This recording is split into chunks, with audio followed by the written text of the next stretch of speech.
Bupati Bener Meriah Ahmadi yang terjaring dalam operasi tangkap tangan di Aceh Rabu malam sekitar pukul 22.40 tiba di gedung KPK Jakarta. Ahmadi membantah ia terlibat dalam kasus dugaan korupsi karena tidak adanya bukti. Selain Ahmadi, KPK juga menggelandang satu orang dari pihak swasta, Syaiful Bahri. Jam 6 sore, lalu saya dibawa ke kantor polisi Aceh Tengah.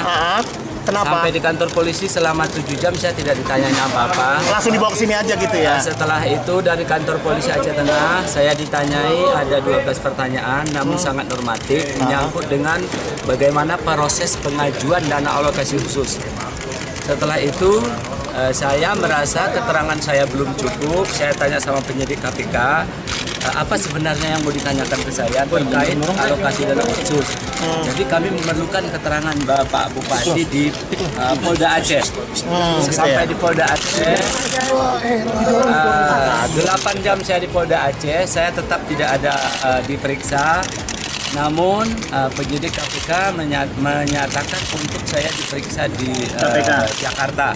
Oh gitu ya Pak. Di KPK dan sampai hari ini kalau katanya OTT, bukan saya menolak juga bukan saya tidak menerima, tapi bukti apapun tidak ada bersama saya. Anda siap membuktikan bahwa Anda tidak bersalah atau terlibat dalam kasus ini? Insya Allah saya akan sampaikan apapun yang ditanyakan.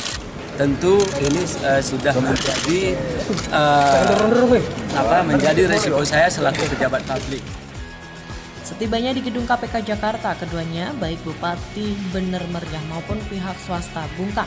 Mereka langsung menuju ruang pemeriksaan di lantai 2 gedung KPK. Azizul Hakim, CPNN.